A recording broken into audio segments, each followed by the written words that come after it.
Halo guys, kembali lagi dalam Ask Me Anything YouTube channel. So, dalam episode kali ini saya akan membahas mengenai di kala pandemi COVID-19 ini investasi apa sih yang lebih menguntungkan buat teman-teman. Kalau teman-teman bisa memilih antara peer-to-peer lending ataupun saham ya. Mungkin teman-teman yang sudah investasi di dua macam mode investasi ini mungkin teman-teman sudah tahu ya apa itu peer-to-peer lending dan apa itu saham. Kalau belum tahu mungkin bisa ikuti episode sebelumnya yang sudah saya jelaskan ya di video sebelumnya yang ada di playlist YouTube channel saya. So kalau teman-teman dihadapkan dalam dua pilihan ya, antara teman-teman mau menginvestasikan uang teman-teman di peer-to-peer lending atau uang teman-teman di saham. Yang teman-teman harus perhatikan adalah beberapa faktor berikut ini.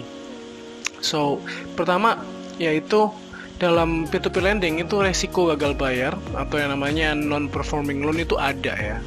Jadi teman-teman jangan berpikir bahwa peer-to-peer lending itu aman dan tidak ada resiko sama sekali.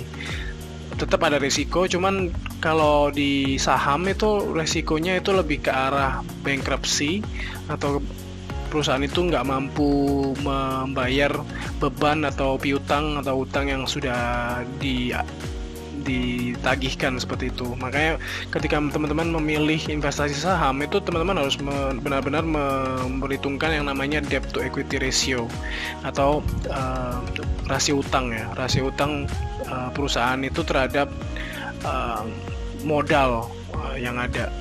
Jadi di sini resiko tetap ada ya pada peer-to-peer lending dan pada saham. Kemudian yang kedua yaitu adanya resiko likuiditas.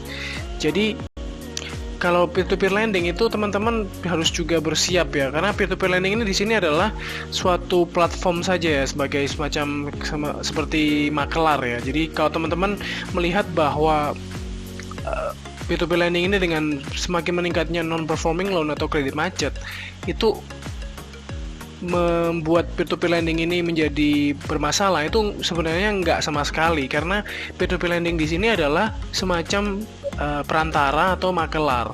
Jadi sebenarnya NPL yang tinggi itu sebenarnya membuat para lender atau para pemberi dana, investor itu yang akan mengalami dampak atau resikonya.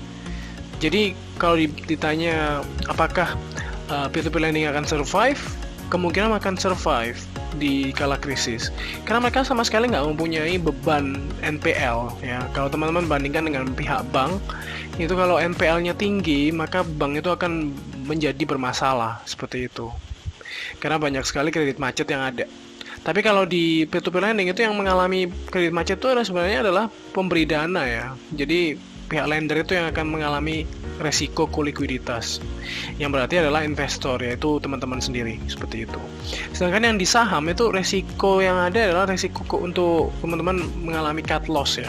Cut loss itu adalah ketika teman-teman harus menjual harga saham teman-teman ketika harga saham tersebut terus-menerus turun ya. Jadi teman-teman mengetahui apakah saham tersebut akan naik. Jadi sehingga teman-teman sudah khawatir dan akhirnya menjual di harga yang lebih rendah atau harga rugi. Kemudian yang ketiga adalah di peer-to-peer lending ini modal investasi yang teman-teman bisa gunakan itu sebenarnya kecil ya dibandingkan dengan saham. Karena saham itu tergantung dari harga per satu lotnya ya.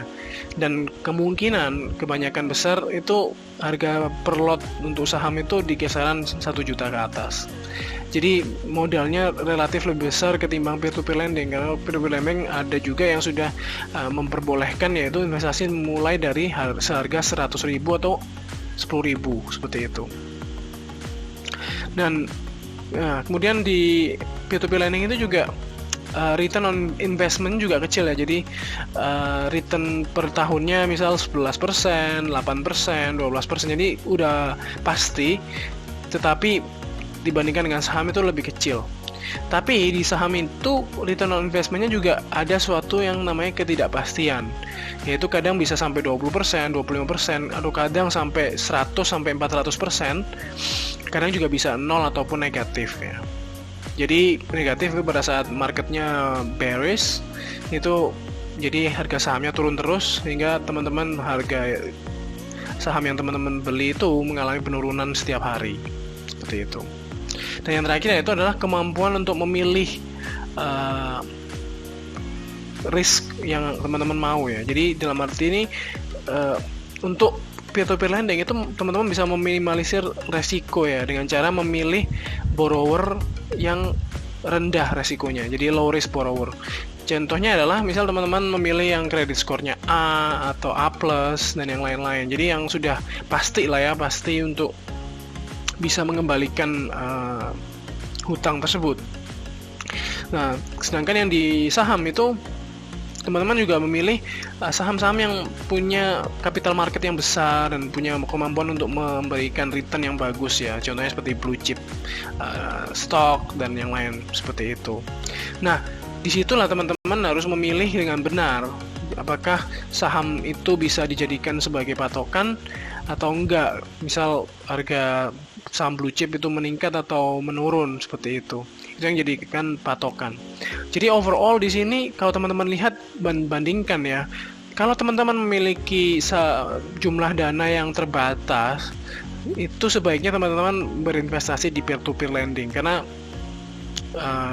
asalkan teman-teman bisa mentoleransi resiko gagal bayar ya. Nah, di situ teman-teman kalau punya modal yang kecil itu lebih bagus modal teman-teman itu atau investasi teman-teman itu dimasukkan ke dalam peer-to-peer lending.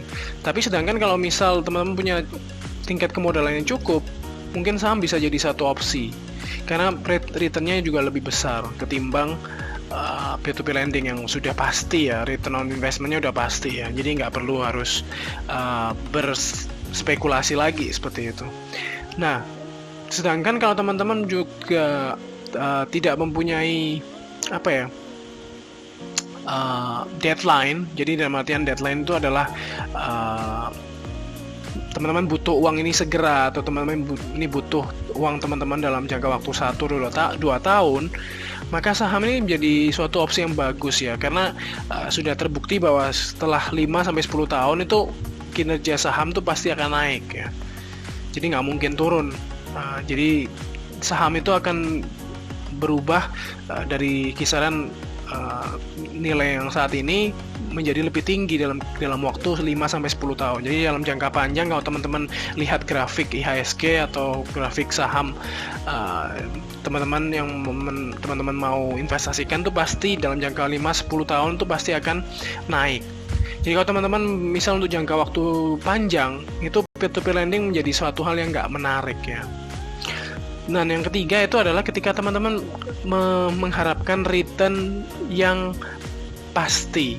Nah, kalau teman-teman ingin return yang pasti, peer-to-peer lending menjadi suatu hal yang lebih safe ya ketimbang saham. Tetapi juga tadi yang saya bilang juga bahwa karena itu pasti, jadi return on investment-nya cenderung lebih kecil. Nah, kalau selain itu juga peer-to-peer lending juga mempunyai suatu yang namanya pendapatan yang teman-teman bisa dapatkan ya. Jadi bunga itu pasti akan dibayarkan di akhir dari masa pinjaman. Jadi ibaratnya kalau saham kan teman-teman bakal menikmati hasilnya ketika teman-teman menjual saham tersebut. Kalau teman-teman misal nggak mendapatkan dividen ya. Jadi tidak ada recurring income ya. Jadi nggak ada pendapatan yang langsung bisa dinikmati. Jadi teman-teman harus bisa survive, bisa tahan terhadap misal teman-teman mengharapkan pendapatan dari investasi teman-teman di tiap misal 1 bulan, 2 bulan, 3 bulan atau 6 bulan setelah investasi teman-teman itu, kayaknya saham bukan merupakan yang tepat ya. Karena saham itu sebenarnya teman-teman beli, kemudian 5 tahun lagi baru teman-teman cairkan. Jadi di antara 5 tahun itu teman-teman tidak bisa menikmati hasil seperti itu. Nah, itu aja sih yang dari saya. Jadi kalau misal teman-teman lihat apakah teman-teman mau investasi peer-to-peer lending atau saham di saat yang tidak menentu ini, mungkin jawabannya iya kalau teman-teman masih bisa mentolerir resiko ya. Dan juga teman-teman harus bisa lebih selektif dan juga melakukan analisa resiko dan juga bisa melakukan diversifikasi. Kalau misalnya teman-teman masih mau melakukan investasi di peer-to-peer lending, itu sebenarnya nggak terlalu cocok di kala resiko global seperti ini. Cuman kalau teman-teman masih bisa mentolerir resiko gagal bayar, itu masih menjadi suatu yang menarik. Itu aja dari saya. Semoga video kali ini menjadi sesuatu yang teman-teman bisa bermanfaat, dan salam sehat dan cuan selalu. Terima kasih.